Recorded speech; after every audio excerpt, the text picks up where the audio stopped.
brought to you by Palvi Agrico. पालवी ॲग्रिको, भारताचा पहिला AI तंत्रज्ञानावर आधारित B2B आणि B2C ई कॉमर्स प्लॅटफॉर्म. शेतीसाठी जे काही लागणार थेट तुमच्या बांधावर पोहोचणार, मोबाईलच्या एका क्लिकवर.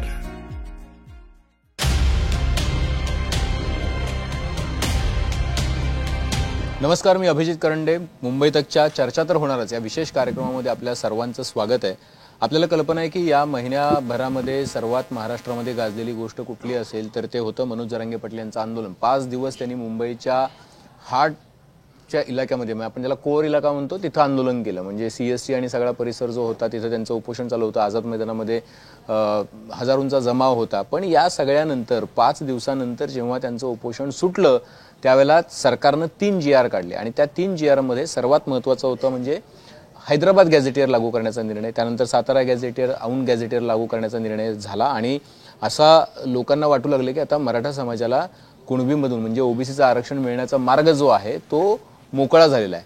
पण या सगळ्या निर्णयानंतर छगन भुजबळांनी ज्याला विरोध केलेला आहे, छगन भुजबळ म्हणतात की आमच्यात वाटेकरी वाढत आहेत.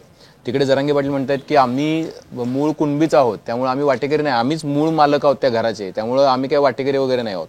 मुख्यमंत्री म्हणतात आम्ही दिलंय आणि कुणाच्याही ताटातलं काढून दिलं नाहीये.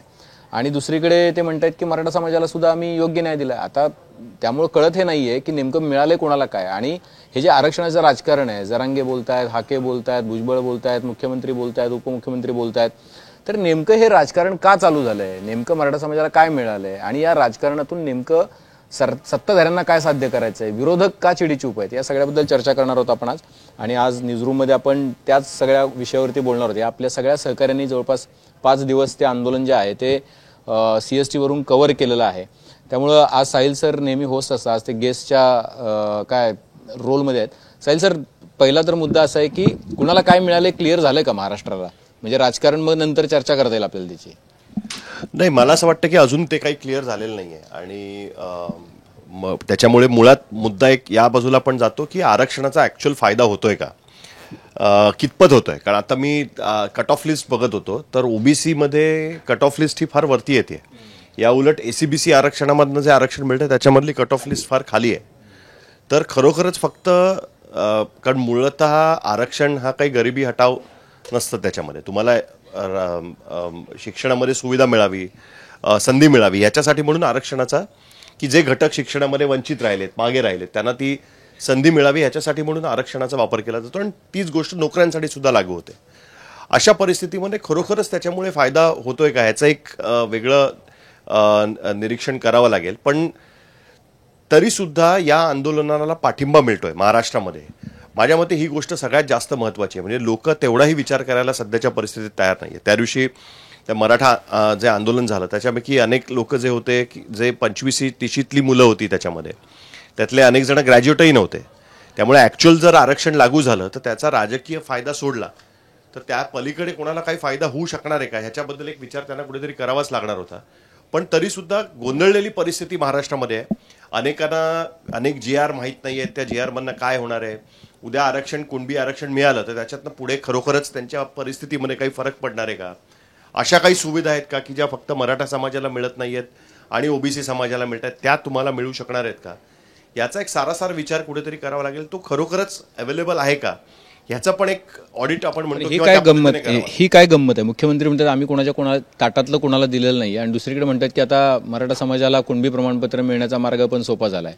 म्हणजे कुठलं तरी एकच विधान खरं असू शकतं ना, म्हणजे दोन्ही विधानं कसे काय खरं असू शकतात. नाही, मुळात कसं आहे ना की आता पूर्वी कसं होतं की ताटामध्ये पदार्थ कमी होते, आता ताटातले पदार्थ वाढलेत का, किंवा ताटामध्ये वरती वाटा सांगणारे खूप जास्त लोक झालेत का, हा पण एक प्रश्न त्याच्यामध्ये निर्माण होतो. ज्या पद्धतीने महाराष्ट्रामध्ये कुठेतरी डिस्ट्रेस आहे ही गोष्ट त्याच्यामध्ये दिसते. अदरवाईज आरक्षणाच्या आंदोलनाला एवढा पाठिंबा मिळू शकत नाही. जर त्या समाज घटकांना वाटलं की आपलं काही होत नाहीये तेव्हाच कुठेतरी ती डिस्पॅरिटी असते. म्हणूनच तर त्याच्यामध्ये लोक भाग घ्यायला सुरुवात करतात ना. आणि ती डिस्पॅरिटी महाराष्ट्रामध्ये पण तेवढ्या प्रकर्षाने दिसायला लागलेली आहे. शेतकऱ्यांचे प्रश्न आहेत, बाकी सगळे गोष्टी आहेत, ते आपल्याला त्याच्यामध्ये दिसते. पण मला सगळ्यात जास्त आश्चर्य ह्याचं वाटतं की कोणीच स्पेसिफिकली सांगत नाहीये. म्हणजे भुजबळ सांगताना सांगतायत की नाही आमच्या हक्काला, म्हणजे सरकारमधलेच 2 व्हॉइस वेगळ्या गोष्टी सांगतात, त्याच्यामुळे जास्त कन्फ्युजन आहे. नॉर्मली कसं असतं की सरकार एका व्हॉइसमध्ये बोलतं, विरोधी पक्ष वेगळा मुद्दा मांडायचा प्रयत्न करतात. इथे विरोधी पक्ष शांत आहे पूर्णपणे, विरोधी पक्षातलं कोणीच बोलत नाही आहे. सरकारमधनं म्हणजे मुख्यमंत्री, उपमुख्यमंत्री आणि इव्हन अजित पवार सुद्धा हेच सांगतायत की सक्सेसफुल पद्धतीने देण्यात आलेलं आहे. त्याच सरकारमधले मंत्री छगन भुजबळ म्हणतात की नाही हे चुकीचं आहे, त्याच्यामुळे वाटा मारला जाणार आहे.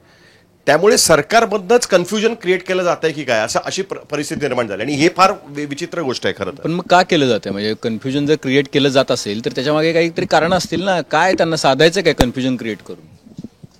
ते मला कन्फ्युजनपेक्षा मला असं वाटत नाही की सरकारमधनं काही असे फार मल्टिपल व्हर्जन्स आलेले आहेत. मला त्याच्यामध्ये एकनाथ शिंदेचं फक्त वक्तव्य थोडं वेगळं वाटलं आणि त्याची म्हणजे आश्चर्य मला हे वाटलं की त्याची तेवढी चर्चा नाही झाली. कारण शिंदे असं म्हणाले की आम्ही नवीन काहीच केलेलं नाहीये, हे सगळं 2012 पासून चालून आलेलं आहे, जे एकमेव मला असं वाटतं की थोडं कॉन्ट्राडिक्टरी आहे. आता राहता राहिला प्रश्न भुजबळ वगैरे सगळे जे बोलतात ते कालही आपण जशी चर्चा केली की ते एका विशिष्ट समाजातनं येतात, त्याच समाजाबद्दलचा सगळा वाद सुरू आहे. त्यामुळे त्यांना काही भूमिका घेणं हे स्वाभाविक आहे, त्यांना ती भूमिका घ्यावीच लागणार आहे. ती नाही घेतली तर त्यांच्यावर तो ठपका पडणार आहे की अरे तुम्ही ओबीसी नेते असून सुद्धा का असं करताय. मुळात याच्यामध्ये चिंता वाटणारी ही गोष्ट आहे की तुम्ही सगळे शपथ घेऊन आलेला आहात या मंत्रिपदावर, ज्याच्या तुमच्या दृष्टीने सगळे इक्वल असले पाहिजेत. आणि आज सरकारकडे या दृष्टीने पाहिलं जात आहे की सरकारमधला मुख्यमंत्री तर कोण ब्राह्मण आहे, मग त्याच्यानंतर हे मराठा मंत्री आहेत, मग त्याच्यानंतर हे ओबीसी मंत्री आहेत. हे पाहणं हे दुर्दैव आहे महाराष्ट्राचं. म्हणजे ज्या वेळेला आपण शाहू फुले आंबेडकर आणि यांची सगळी नावं घेतो, पुरोगामी म्हणतो आणि त्यावेळेला आपण आपल्या मंत्रिमंडळामध्ये ही अशी विभागणी करतो, हे चुकीचं आहे, हे गैर आहे. आता जे 2-3 व्हर्जन्स बद्दल आपण बोलत आहोत तर मला ते क्लिअर वाटतं की भुजबळ असतील, पंकजा मुंडे असतील, ती सगळी लोक जी आहेत ती याच्यामध्ये भीती जास्त व्यक्त करत आहेत की काय होऊ शकतं. पंकजा मुंडे याच्यामध्ये हेच म्हणत आहेत की बोगस प्रमाणपत्र फार दिली जातील. आता हा मुद्दा अगेन प्रशासकीय पातळीवर येतो. प्रशासकीय लेवलला तुम्ही किती ट्रान्सपरन्सी ठेवून आणि किती योग्य पद्धतीने ही सगळी प्रक्रिया पुढे नेता त्याच्यावर आहे. मुख्यमंत्री जे म्हणत आहेत ते त्याच्यात काही तसं मला गैर वाटत नाही, कारण मुख्यमंत्र्यांनी हेच सांगितलेलं आहे की हैदराबाद गॅझेट तुम्हाला लागू करून हवं होतं, हैदराबाद गॅझेट आता लागू करत आहोत, त्याच्यानुसार पुढच्या प्रक्रियेनुसार ती प्रमाणपत्र वाटली जाणार आहे. त्यामुळे जे ऍक्च्युअल ओरिजिनली कुणबी म्हणजे ओबीसी होते ते ओबीसीमधनं येतील. सो ते ओरिजिनल ओबीसीच असणार आहेत, ज्यांना इतके वर्ष फक्त ओबीसीचा लाभ मिळत नव्हता. त्यामुळे याच्यामध्ये असं काहीच होणार नाहीये की मराठ्यांना आम्ही आरक्षण दिलं नाही. तुमच्या ज्या मागण्या होत्या त्या आम्ही पूर्ण केलेल्या, तेवढं सीएमनी क्लिअर केलं. नाही, तू म्हणतेस की मल्टिपल व्हर्जन्स नाही आहे, हे तितकंसं खरं नाही आहे. याचं मी कारण सांगतो त्याच्यामध्ये, आणि मी का सांगतो ते सांगतो. पॉलिटिकल वाद आपण दूर ठेवूया, हाही मुद्दा बरोबर आहे की भुजबळांना याच्यामध्ये बोलावं लागेल. पण जर तुम्ही सामान्य लोक म्हणून जर बघितलं तर सरकारकडनं नॉर्मली एखादी प्रेस रिलीज निघालं किंवा एखादी भूमिका मांडली गेली आणि तेही मुख्यमंत्र्यांकडनं भूमिका मांडली गेली की ते सरकारचं अधिकृत वर्जन मानलं जातं की ही भूमिका सरकारची आहे, या गोष्टी झालेल्या आहेत. त्याच्या पलीकडचा व्ह्यू असेल तर तो नॉर्मली विरोधी पक्षात येतो आणि सरकारचं ते काम असतं त्याला फॅक्ट्सच्या आधारावरती काउंटर करणं की नाही विरोधी पक्ष राजकारण करतायत आणि ते जाणून बुजून भ्रमित करायचा प्रयत्न करतायत. जसं संविधानाच्या बाबतीत झालं, संविधान बदलणार आहेत वगैरे असं जे 24 झालं, त्याच्यावेळेस सरकारचं वर्जन होतं की आम्ही असं काहीच करत नाहीये, हे उगाच पसरवत आहेत. SIRच्या मुद्द्यावरनं पण तेच झालं की या सगळ्या गोष्टींवरनं.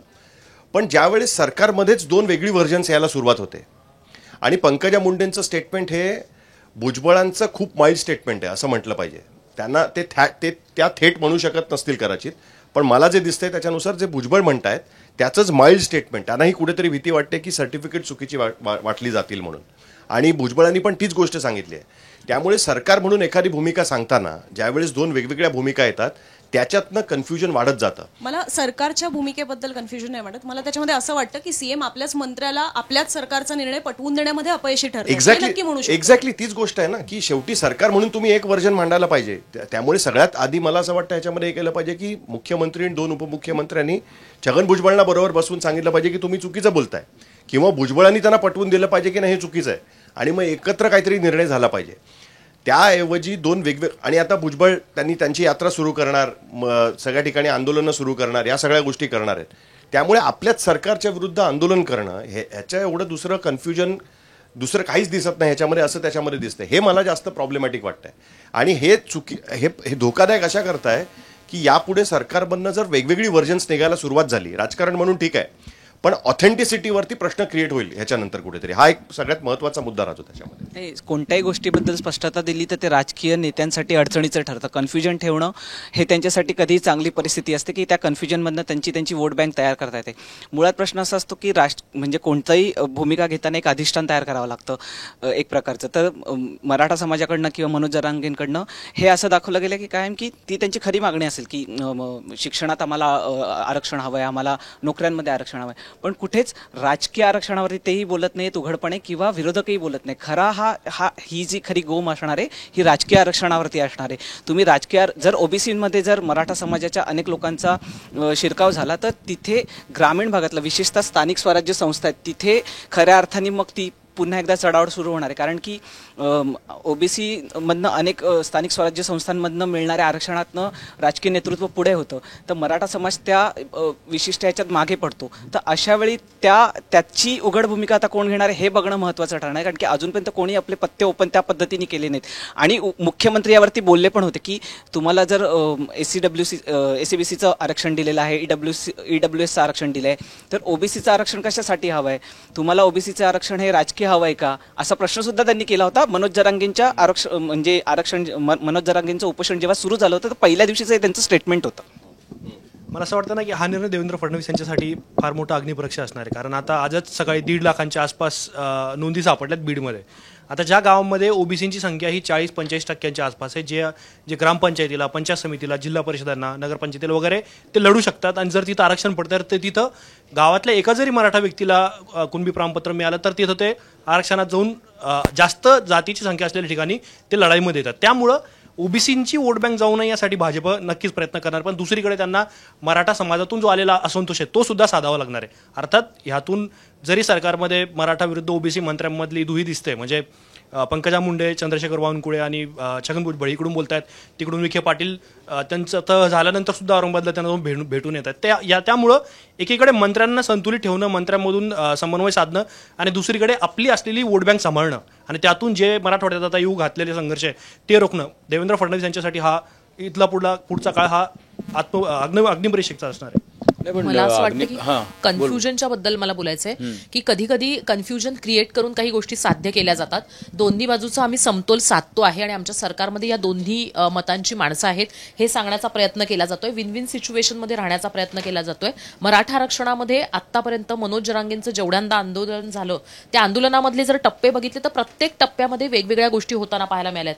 शिंदे जवळ होते, आता फडणवीस जवळचे वाटतात जरांगेंना ही गोष्ट असली तरी सुद्धा कुठेतरी यामध्ये मराठा आणि ओबीसी या दोन्हींसाठी बोलणारे, दोन्हींच्या बाजूने बोलणारे लोक हे सरकारमध्ये आहेत आणि त्यामुळे सरकारमध्ये दोन्ही बाजूने विचार केला जातोय हे सांगणं हे आत्ताच्या घडीला फायद्याचं आहे. आणि आक्रोश व्हायला हवा की नको याही पेक्षा गोष्ट आहे ती म्हणजे की दोन्ही बाजूची माणसं आमच्याकडे आहेत आणि दोन्ही बाजूने विचार सुद्धा सुरू आहे आणि आम्ही कोणाला विरोध केलेला नाहीये. पण त्यातली एक गोष्ट इथं म्हटली पाहिजे ते म्हणजे की हे जेव्हा GR काढला देवेंद्र फडणवीसांना बोललं जातंय पण त्याचबरोबर ते सातत्याने हे सांगण्याचा प्रयत्न करतायत की माझ्या सरकारमध्ये म्हणजे मी जेव्हा आधी मुख्यमंत्री होतो त्या काळातच ओबीसींसाठी कशा गोष्टी केल्या गेल्या आहेत. त्यामुळे देवेंद्र फडणवीस तू जे अग्निपरीक्षेच्या बद्दल बोलतोयस मला वाटतं की त्यांना माहितीये की ही गोष्ट त्यांच्यावरच अल्टिमेटली शेकणार आहे. त्यामुळे ते हे दोन्ही गोष्टी सांभाळतात सुद्धा आणि मला नाही असं वाटत की जर दोन मतप्रवाह येत आहेत एका सरकारमधनं तर ते मुख्यमंत्र्याला माहिती नाहीयेत. जेव्हा की मुख्यमंत्रीच सांगतोय की आपल्या सरकारच्या बद्दल आपल्यामध्ये एकवाक्यता असली पाहिजे, एकमेकांना आपण चॅलेंज नाही केलं पाहिजे आणि त्याच मुख्यमंत्र्यांच्या काळात आता या एका विषयावर अशा पद्धतीनं उघड म्हणजे पंकजा मुंडेंसारख्या नेत्या सुद्धा इतक्या उघडपणे किंवा थेटपणे बोलतात. अर्थात समाजाचा मुद्दा आहे ही गोष्ट जरी मान्य केली तरी सुद्धा मुद्दा असा ना की जातीपातीतली भांडणं जी असतात किंवा त्याच्याबद्दलचं जे राजकारण असतं ना ते तलवारीच्या पात्यावर चालण्यासारखं असतं. म्हणजे ते कुठल्याही वेळेला ते तुमचा घात करू शकतं. म्हणजे उदाहरणार्थ तुम्ही एका बाजूला देवाभाऊ नावाने ऍड करताय आणि सगळ्या राज्यभर पोस्टर्स लावताय आणि छत्रपती शिवाजी महाराजांना फुलं अर्पण करताय तर ते स्वाभाविकपणे मराठा समाजाला आरक्षण दिलं म्हणून तुम्ही ते करताय. आणि दुसऱ्या बाजूला तुम्ही आमचा DNA ओबीसींचा आहे आणि आम्ही कुठल्याही पद्धतीनं त्याच्यामध्ये काय तडजोड करणार नाही असं म्हणताय. याचा अर्थ असा की तुम्ही राजकारण याच्यातून चुकलेलं नाही. भाजपनं आपली पूर्ण वोट बँक जी आहे ती सेफ करत एक नवीन वोट बँक जोडण्याचा प्रयत्न याच्यातून केला असं वाटतं का? नाही, भाजपनं तसं तुम्ही म्हणला तसं केलं असं मला वाटत नाही. कारण की जर आपण बघितलं तर 2 तारखेला मनोज जरांगेंनी उपोषण सोडलं, पण 31 तारखेला तेच देवेंद्र फडणवीस असं म्हणाले होते की मराठा समाजाला ओबीसीमधून आरक्षण देता येईल का. त्यावर त्यांचं म्हणणं होतं की मराठा समाज हा मेजॉरिटी समाज आहे, त्यांना ओबीसीमधून आरक्षण दिल्यानंतर 2 समाज एकमेकांच्या समोर उभे राहतील आणि एक द्वेष तयार होईल, द्वेषाची भिंत तयार होईल. आणि तेच देवेंद्र फडणवीस 2 दिवसानंतर म्हणजे त्यांच्या सरकारनं GR काढला आणि मराठा समाजाला आरक्षण दिलं. आता त्यांनी 2 तारखेनंतर कुठे असं क्लॅरिटी नाही आहे की सरकारकडून अधिकृत पद्धतीनं सांगितलं नाही आहे की मराठा समाजाला ओबीसीतून आरक्षण दिलं, असं कुठेच उल्लेख नाही. फक्त GR आलेला आहे, हैदराबाद गॅझेट लागू झाले, ज्यांच्या नोंदी आहेत त्या नोंदींच्या आधारे त्यांना प्रमाणपत्र वितरित केले जाणार आहेत असं आहे. सरकारकडून तर अजून सांगितलेलं नाही आहे. आणि नंबर 2, छगन भुजबळ यांना असं वाटतंय त्यामुळे त्यांनी ते आक्रमक झालेले आहेत. मला असं वाटतं ती क्लॅरिटी नाही. छगन भुजबळांची आक्रमकता ही मग काय एका प्रकारे स्पॉन्सर्ड आक्रमकता असं म्हणायचं का, की म्हणजे सरकार पण आमचं, विरोध पण आमचा, म्हणजे ज्या पद्धतीने लोकसभेच्या आधी पण छगन भुजबळ आक्रमक झाले त्याचा फायदा कोणाला झाला अल्टिमेटली. मग आता छगन भुजबळ परत आक्रमक झालेत, म्हणजे फायदा अल्टिमेटली कोणाचा आहे याच्यामध्ये. हे मला ती अशी 2014 ते 19 सारखी परिस्थिती पाहायला मिळते की सरकार पण आमचं, विरोधी पक्ष पण आमचाच. म्हणजे जे शिवसेना त्यावेळेला वागत होती आणि त्याच्यातनं विरोधी पक्षाचे काही रोलच दिसून येत नव्हते वगैरे अशी सगळी परिस्थिती होती. पण मला तुम्ही मगाशी जो प्रश्न विचारला त्याच्यात एक मुद्दा ऍड करायचा आहे की देवेंद्र फडणवीस यांच्या सध्याच्या सरकारला कुठल्याही पद्धतीचा धोका नाहीये संख्याबळाच्या दृष्टीने, आणि त्यांच्याकडे बॅकअप ऑप्शन्स सुद्धा आहेत. म्हणजे त्यांचं स्वतःच संख्याबळ इतकं आहे, त्याच्यामध्ये शिवसेना राहिली तरी तो बॅकअप ऑप्शन आहे, अजित पवार त्यांच्या सोबतच आहे त्यामुळे तोही बॅकअप ऑप्शन आहे. सरकारला कुठलाही धोका नाही. त्याच्यामुळे हे सगळे वाद जे तयार झालेले आहेत याच्यातनं सरकारला कुठलाही धोका नाही हे त्यांना माहिती आहे. देवेंद्र फडणवीसांना सगळ्यात जास्त फोकस करायचा आहे हे इन्फ्रास्ट्रक्चरवर, त्यांना विकास करायचा आहे. कारण त्यांना 2029 नंतर एक साधारणतः जे बोललं जातं त्याच्यानुसार जर त्यांची केंद्रात वर्णी लागणार असेल तर जे आपल्याला आधी नरेंद्र मोदींबद्दलचं एक पिक्चर राष्ट्रीय पातळीवर दाखवण्यात आलेलं होतं की विकास पुरुष आणि गुजरात कसं त्यांनी डेव्हलप केलं आणि त्याच्यामुळे ते उद्याचा भारत तसा घडवतील अशा पद्धतीने त्यांची जी छबी उमटवण्यात आलेली होती तीच कुठेतरी फडणवीस यांची सुद्धा एक प्रकारे इच्छा असू शकते. राष्ट्रीय राजकारणात स्टेप करताना, पाऊल टाकताना आपली एक इमेज ही अशा पद्धतीने असली पाहिजे की हा माणूस विकास करणारा आहे आणि तो त्यांना महाराष्ट्रात सगळ्यात जास्त करायचा आहे. मी इथे फक्त एक छोटासा किस्सा सांगते, ते म्हणजे की आपली मुंबई तक बैठक, मी चुकत नसेल तर गेल्या वर्षीची, त्यावेळेला म्हणजे त्यावेळेला माझी अँकरलिंग सुरू होती, ज्यावेळेला देवेंद्र फडणवीस मंचावर आलेले होते आणि त्यांची इंट्रोडक्शनची अँकरलिंग सुरू होती. आणि त्यावेळेला खूप स्मार्टली आपले कॅमेरामन आहेत राजू रेवणकर म्हणून, त्यांनी फोनवर ते शूट केलं आणि त्यांनी तो पॅन शॉट घेतला. आणि त्यावेळेला नेमकी माझी लाईन अशी होती की इथे देवेंद्र फडणवीस यांना तर महाराष्ट्रात विकास करायचा आहे, पण दुर्दैवानं महाराष्ट्रामध्ये चर्चा मात्र सुरू असते फक्त आरक्षणाची. आणि यावर फडणवीस तिथे फार मिश्किलपणे हसलेले होते. हे त्यांच्या मोबाईलमध्ये शूट केलेल्या त्या क्लिपमध्ये दिसून आलेलं होतं. सो याच्यातनं हे दिसून येतं की त्यांचा सुद्धा सगळ्यात जास्त इंटरेस्ट, भर हा कशावर आहे. आणि त्यांना जर राष्ट्रीय राजकारणात पुढे जायचं असेल तर त्यांना ह्या सगळ्या गोष्टी घेऊन पुढे जायचं आहे. आता हे वाद कितीही तापले तरी ह्याच्यामुळे त्यांच्या सरकारला धोका नाहीये. इथले नेते, त्यांच्या मंत्रिमंडळातले मंत्री मात्र त्यांच्यामध्ये भांडत बसून एक तर त्यांचं नुकसान करतील किंवा त्यांची वोट बँक सांभाळण्यात व्यस्त राहतील. मुद्दा असा आहे की नुकसान तर 2018ला पण नव्हतं. म्हणजे सरकारला जो 16-17 ज्यावेळेला आरक्षणाची चर्चा चालू होती त्यावेळेला काय सरकारला धोका होता? कुठलाच धोका नव्हता. प्रश्न असा आहे की आरक्षणाच्या निर्णयामुळे सरकारला धोका निर्माण करण्यासाठी हे मुद्दे नसतात. मुद्दे असतात ते लॉंग टर्मचं राजकारण, काही पक्षांचं लाईन्स हॅम्पर त्याच्यामुळे होऊ शकतात आणि त्याचा लॉंग टर्म इफेक्ट होत असतो. सरकारवर इम्पॅक्ट हा त्यातला फार कमी प्रश्न असतो. आणि म्हणून हा प्रश्न आहे की आत्ताच्या घडीला म्हणजे एका प्रकारे, म्हणून मी परत एकदा विचारलं की मराठा समाजाला आपल्याकडे आकर्षित करण्याचा प्रयत्न पण एका बाजूला करतात मुख्यमंत्री, दुसऱ्या बाजूला ओबीसी सेव्ह करतात. पण त्यांनी ओबीसी आता ग्लू सारखा चिटकवून टाकलाय, त्यामुळे तो हलणार नाहीये. त्यामुळे त्यांनी ही रिस्क घेतलेली आहे की आता ह्या GR नुसार, आम्ही तुम्हाला जसं स्वानंद म्हणाले की ह्या GR नुसार जे काही आहे नियमामध्ये ते तुम्हाला मिळेल, तुम्हाला ह्याच्या पलीकडचं काय राजकारण करायचं ते करा. एक्झॅक्टली. आणि परसेप्शन पण बघा ना कसं तयार केलं जातं. म्हणजे असं आहे की आतापर्यंत इतके मराठा मुख्यमंत्री झाले पण त्यांनी कुणी आरक्षण दिलं नाही, पण फडणवीसांनी मराठ्यांना आरक्षण दिलं. हे परसेप्शन आधीपासून सुरू आहे आणि तेच आताही आहे. आताच्या या आंदोलनानंतर जर आपण बघितलं तर जरांगे पाटलांचा सुद्धा जो फडणवीसांवरचा रोष होता तो खूप कमी झालाय. त्यांच्याबद्दल बोलण्याची भाषा, आपण आधीची जर जरांगे पाटलांची भाषा बघितली, फडणवीसांना वैर संपलं, मला त्यांच्या हातून उपोषण सोडायचं वगैरे इथपर्यंत जरांगे पाटील बोलले की आमचं वैर संपलंय वगैरे. आणि हीच त्यांची जी एका वर्षापूर्वीची भाषा होती ती प्रचंड विचित्र होती. आता त्यांनी म्हणजे आता त्यांचा जो वॉर चालू आहे तो भुजबळांसोबत आहे.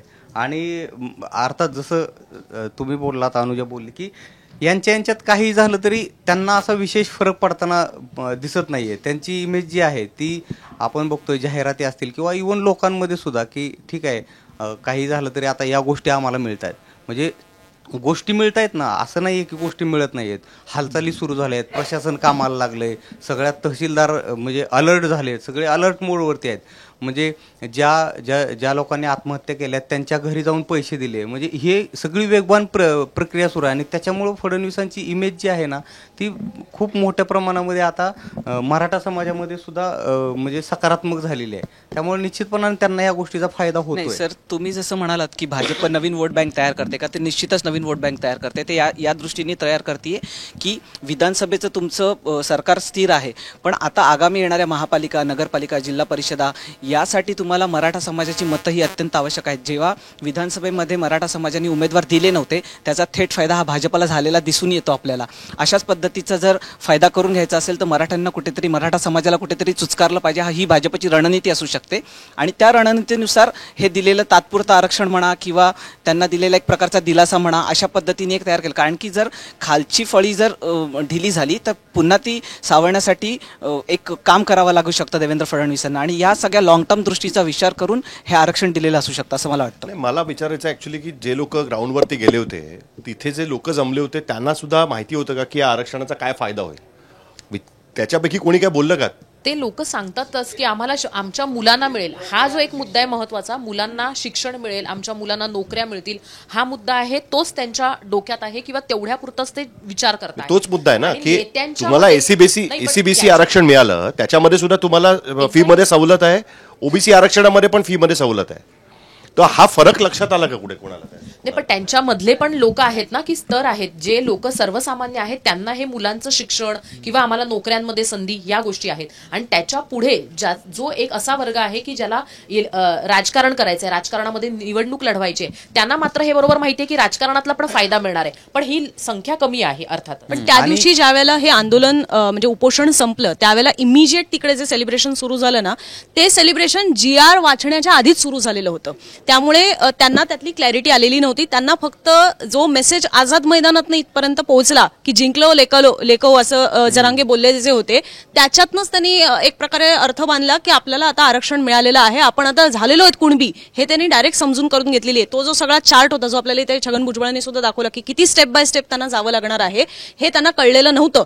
तिथे जी गाणी वाजत होती ही सदावर्तेंच्या स्टाईलमध्ये वाजत होती. आणि आपण त्या दिवशी जी चर्चा केली त्याच्यातही हा उल्लेख केला की हे कोणाची तरी आपण जिरवली ह्याची भावना ही तिथे जास्त दिसून येत होती. त्यांना त्या GRचा अर्थ त्या क्षणाला तरी कळलेला नव्हता.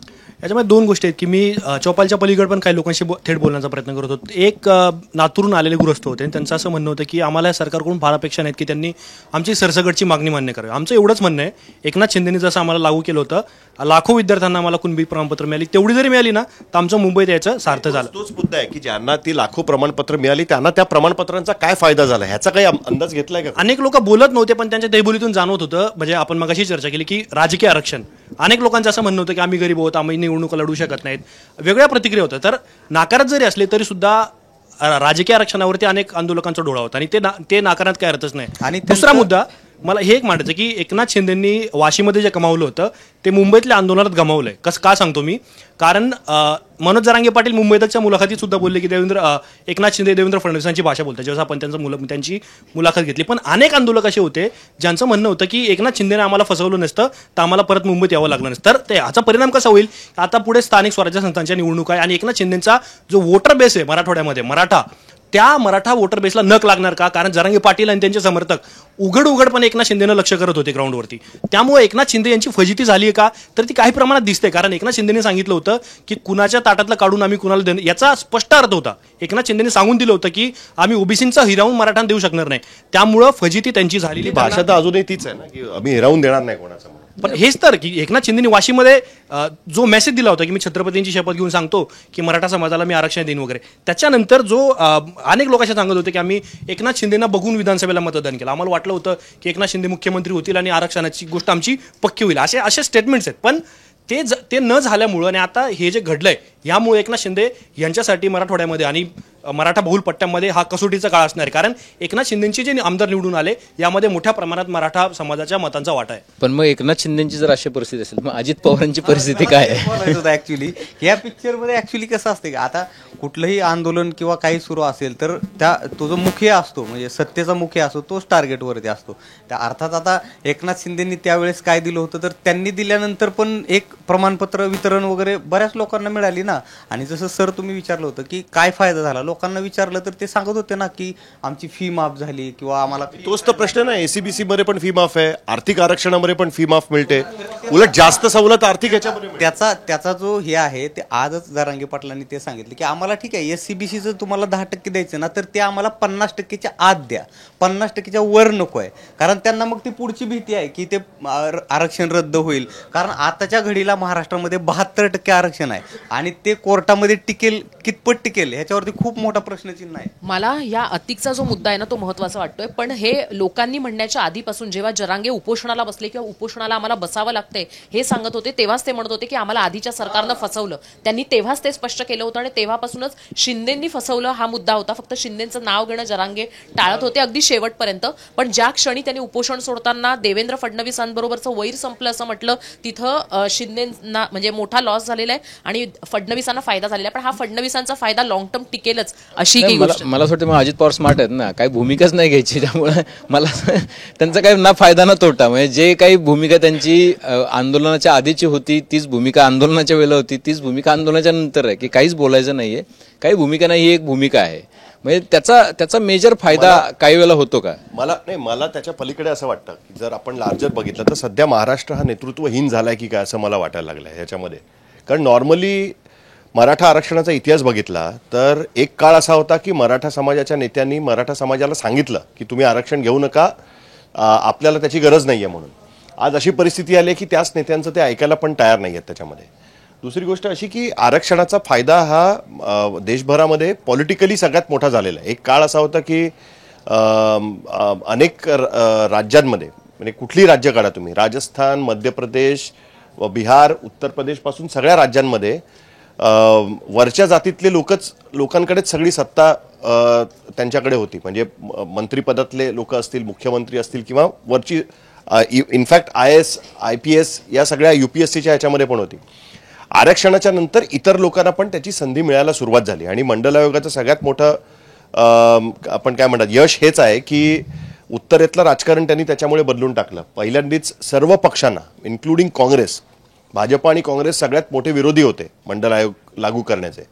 त्या दोघांनाही त्या गोष्टी फॉलो कराव्या लागल्या आणि त्याच्यामुळे ज्या पॉलिटिकली वीकर जाती होत्या की ज्यांचा फक्त वोट बँकसाठी वापर केला जायचा त्यांना त्याचा पॉलिटिकल फायदा व्हायला सुरुवात झाली. मंडल आयोगासारखा हा टर्निंग पॉईंट ठरू शकतो का महाराष्ट्राच्या राजकारणात? तेच मला सांगायचं आहे की परिस्थिती अशी आहे की मंडल आयोगाचा काळ हा ग्लोबलायझेशनच्या आधीचा काळ होता आणि त्या काळामध्ये सरकारी नोकरी हा सगळ्यात मोठा हिस्सा होता नोकऱ्यांमध्ये आणि त्याच्यामुळे साहजिकच आहे त्या सरकारी नोकऱ्यांमध्ये आमची पण संख्या असावी हे साधारणतः वाटत होतं. त्यावेळेस शिक्षणाचं प्रमाण पण त्या मानाने कमी होतं, त्यांना त्या संधीचा फायदा होता. आत्ताच्या परिस्थितीमध्ये या गोष्टींमुळे खरोखरच फायदा होणार आहे का ह्याच्याबद्दल कुठलाही नेता बोलायला तयार नाही आहे. त्या गोष्टीचं क्रिटिकल अनालिसिस कोणी करायला तयार नाही आणि तो फायदा आत्तापर्यंत मिळालेल्या आरक्षणाचा किती फायदा झालेला आहे आणि त्याच्या पलीकडे मराठा समाजाला जर ते आरक्षण दिलं त्यामुळे त्यांचे प्रश्न सुटणार आहेत का? कारण मुळात त्यांचे प्रश्न हे शेतीशी संबंधित प्रश्न आहेत. त्यांना त्याच्यामधनं मिळणारं उत्पन्न हे किती, तिकडे असलेले बरेचसे लोक शेतकरी असतील, त्या उत्पन्नातनं त्यांचं घर चालत नाहीये म्हणून त्यांना नोकऱ्या शोधायला लागतात आणि आत्ताच्या परिस्थितीमध्ये सरकारी नोकर भरती किती कमी आहे याची पूर्ण कल्पना आहे. तर ह्याच्याबद्दल कुठलाच नेता सांगायला तयार नाही आहे. विरोधी पक्ष त्याच्याबद्दल काही बोलायला तयार नाही आहेत. कुठलाही नेता सामोरं जाऊन त्यांना फक्त एवढंच दिसतंय की आज नाही उद्या जर निवडणुका झाल्या तर काय. आत्ता भले सरकारला धोका नसेल पण आत्तापर्यंत हे अनेक वेळा सिद्ध झालेलं आहे की जाती गणितं बदलली की त्याच्यातनं कसं पूर्ण म्हणजे स्थिर असलेली सरकारं सुद्धा पूर्णपणे कशी एकाच निवडणुकीमध्ये बदलून जातात. गुजरातचं सगळ्यात मोठं उदाहरण आहे की 85 मध्ये काँग्रेसनेच तिकडे क्षत्रिय, हरिजन, आदिवासी, मुस्लिम असं कॉम्बिनेशन करून सगळ्यात जास्त बहुमत गुजरातच्या इतिहासामधलं आत्तापर्यंत काँग्रेसने मिळवून दाखवलं होतं याच फॉर्म्युल्यावरती काम करून. पटेल समाजाला त्यांनी एकटं पाडलं त्याच्यातनं. सर अशाच पद्धतीने 89 नंतर आपण बघितलं काँग्रेस हद्दपार झाली उत्तरेच्या राजकारणातनं. अनेक वर्ष भाजपला सुद्धा तिकडे ओबीसी त्यांना हे आणायला लागले. आज राहुल गांधींना जाती जनगणनेवर बोलायला लागते की ज्यांच्या वडिलांनी त्या सगळ्या गोष्टीला विरोध केला होता त्यांच्या काळामध्ये. सो हा एक मेजर पॅराडाईम शिफ्ट आहे आणि त्याच्यामध्ये महाराष्ट्रातले नेते हे लोकांना खरं सांगतायत का असा मला एक प्रश्न निर्माण होतो. प्रत्येकाला निवडणूक लढवायची आहे, प्रत्येकासाठी पॉलिटिकल करिअर पुढचं आहे आणि त्याच्यामुळे त्याच्यापासून कोणी थांबवत आहे का. आणि त्याच्यामुळे साहजिकच आहे की त्या नेतृत्वापेक्षा मग लोक जरांगेंवरती विश्वास ठेवत आहेत. तू जे म्हणालीस ते की जरांगेंनी सांगितलं मिळालं, लोकांनी त्याच्यावर विश्वास ठेवला. प्रत्येकजण कुठे जी आर वाचत बसतं त्याच्यामध्ये नक्की मिळालंय नाही मिळालंय. नेत्यांची विश्वासार्हता कमी झाल्यामुळे जरांगे जे म्हणतायत ते ऐकून घेत आहेत. त्यांना वाटतं जरांगे म्हणतायत की ह्याच्यामुळे सॉल्व्ह होईल प्रॉब्लेम, ओके ह्याच्यामुळे सॉल्व्ह होईल प्रॉब्लेम. ज्या पद्धतीने रामलीला मैदानावरती लोकपाल आलं की करप्शन संपेल असं म्हटलं जात होतं, त्याच पद्धतीने लोकांना वाटायला लागलंय. अण्णा हजारे म्हणाले की लोकपालाला करप्शन संपेल, ओके करप्शन संपेल, असं नसतं ना कधी. नाही, राजकीय प्रश्नांनी राजकीय नेत्यांवरचा अविश्वास जो आहे तो वाढल्यानंतरच जरांगेंसारखे लीडर तयार होतात. तोपर्यंत काही ते तसे तयार होत नाहीत. राजकीय नेत्यांवरचा विश्वासार्हता कमी आहे महाराष्ट्रातली आणि त्यामुळे हे सगळे लोक तयार झालेले आहेत. तर आत्ताच्या घडीला आता शेवटचा प्रश्न आहे की आताच्या घडीला फायदा कोणाचा झाला आणि तोटा कोणाचा झाला आंदोलनाचा, एकेका वाक्यात. मला असं वाटतं की फायदा कोणाचाच नाही झाला, पण तोटा महाराष्ट्राचा झालेला आहे. अशांतता आणि त्याचबरोबर खतखत जी आहे त्याच्यामुळे. आणि मगाशी मला खरं तर थोडंसं म्हणायचं आहे, ते सर म्हटले त्याप्रमाणे की राजकीय दृष्टिकोनातूनच आरक्षणाकडे पाहिलं जात आहे. आपल्याकडे आरक्षणाचा मुद्दा हा समाजकारणाशी सुद्धा जोडलेला आहे. ही गोष्ट पूर्णतः लोक विसरलेले आहेत आणि म्हणून राजकारणच त्याच्यावर खेळलं जात आहे. खरं तर सामाजिक दृष्टीनं सुद्धा याच्याकडे पाहिलं जायला हवं होतं. मला असं वाटतं ना मनोज जरांगे पाटलाचा खूप मोठा फायदा झाला आहे. आम्ही त्या दिवशी निलेशसोबत मी बोलत होतो की काय काय घेऊन गेलेत जरांगे पाटील. तर हैदराबाद गॅझेट घेऊन गेलेत. आता हैदराबाद गॅझेट लागू झाल्यामुळं मराठा समाजाला एक मसिया सापडला आहे मराठवाड्यात. म्हणजे अण्णासाहेब पाटील असतील, जावळे असतील, त्याच्यानंतर महाराष्ट्रात मराठा समाजाचा आवाज मनोज जरांगे पाटील आहे. अनेक प्रकारे फडणवीसांनी त्यांची गॅझेटची मागणी मान्य करून त्याला आधी मान्यता दिली आहे. त्यामुळं मराठा फेस सामाजिक राजकीय म्हणूयात काही प्रमाणात, पण जरांगे पाटलांनी मोठं कमवलंय. आता निश्चितपणानं म्हणजे मलाही तेच वाटतं की आतिक जसं सांगतोय की मनोज जरांगे पाटलांचा फायदा झालाय किंवा मराठा समाजाचा फायदा झाला हे आपण त्यावेळेस म्हणूया ज्यावेळेस ते व्हॅलिडेशन वगैरेची प्रक्रिया सुलभ होईल आणि लोकांना जास्त म्हणजे त्रास न घेता ते आरक्षणाचं प्रमाणपत्र मिळेल. तसं झालं तर नक्कीच मनोज जरांगे पाटलांच्या आंदोलनाचा फायदा झालाय असं आपण म्हणू शकतो. आज जरी वाटत असेल मनोज जरांगे पाटील यांच्या आंदोलनाचा फायदा झालाय, मराठा समाजाला आरक्षण मिळणार आहे, पण ही आत्ता वाटत असलं तरी दीर्घकालीन हे टिकणार नाहीये. मराठा समाज मागास आहे हेच तुम्हाला कोर्टामध्ये ठरवावं लागेल. याचा सगळ्यात मोठा राजकीय फायदा हा भाजपला झालाय, हे एका वाक्यात उत्तर आहे माझं. एक 10 सेकंद, माझं एक 2 वाक्य राहिलेत. हे सांगायचं विसरलो की मी अनेकांना वाटत होतं की मराठा आंदोलक मुंबईत परत येतील का. मी माझ्या अनुभव सांगतो, अजून 10 वेळा जरी मनोज जरांगे पाटलांनी मुंबईत त्यांना बोलवलं तर ते तेवढ्याच संख्येने येतील. कारण सांगतो, अनेक आंदोलकांचं म्हणणं होतं की आम्हाला काही नको, आमचा नेता इमानदार आहे, आमच्याशी एकनिष्ठ मॅनेज न होणार आहे. त्यामुळे जरांगे पाटील उद्या 2 महिन्यानंतर परत जरी मुंबईत आले की बाबा फडणवीसांनी आपल्याला फसवलंय, आपल्याला काय आरक्षण नाही मिळालं, दक्षिण मुंबईत तेवढीच गर्दी दिसत. मला वाटतं फडणवीसांचा झाला पर्टिक्युलरली, आणि हा जसं म्हणाल तसं भाजपचं सुद्धा. कारण की कुठल्याही एका विशिष्ट समाजाला फार नाराज करत नाही. जसं भुजबळ इकडनं आक्रमक आहेत तर मराठा समाज त्यांच्यावर डूक धरू नये, इकडनं जरांगे आक्रमक तर ओबीसी त्यांच्यावर डूक धरू नयेत, असं त्यांचं काहीच झालेलं नाहीये. भाजप एकदम सेंटरवर आहे आणि अतिशय संयमी, म्हणजे फडणवीसांचा सगळ्यात प्लस पॉईंट तो ठरलेला आहे या 3 वर्षांमध्ये की ते अतिशय संयमी राहिले. समोरून कितीही टोकाचे भाषा आरोप आणि अर्वाच्य भाषाही वापरण्यात आलेली असली तरी सुद्धा. अँड मोर ओव्हर जेव्हा ते राष्ट्रीय राजकारणात जातील तेव्हा त्यांना कल्पना असेल याची की मराठी माणूस म्हणून मराठी माणसं महाराष्ट्र त्यांच्या पाठीशी राहणारच आहे. त्यामुळे त्यांना नॉन मराठी माणसं ही जास्त जवळ करायची आहेत सध्या, हे आपल्याला त्यांच्या इतरही राजकारणातून दिसून येत आहे. आणि म्हणून जेव्हा ते मुंबईत आलं त्यावेळेला त्यांनी जो मोर्चा ज्या पद्धतीने हाताळला त्याच्या अनुषंगाने सुद्धा इथे मुंबईमध्ये अनेक लोक त्यांनाच त्याचं क्रेडिट देताना पाहायला मिळतं. मला असं वाटतं की हा प्रश्न संपलेला नाहीये. जिल्हा परिषद निवडणुका वगैरे यायच्या आहेत, त्यावेळेस हे आंदोलन पुन्हा एकदा उभं राहील की काय. मला असं वाटतं की हे अजूनही हा विषय संपलेला नाही आहे, ह्याच्यातनं अजून गोष्टी बाकी आहेत आणि पुन्हा एकदा आपल्याला हे दिसेल की आंदोलन करायचा प्रयत्न होतोय म्हणून. हे इतक्यात नाही संपलं. माझी जरा थोडीशी म्हणजे जाता तर काय एंड करताना एक तिरकस कमेंट बघा, ज्यांचं कधीच काही झालं नसतं अशा हाकेंचा फायदा झाला आहे.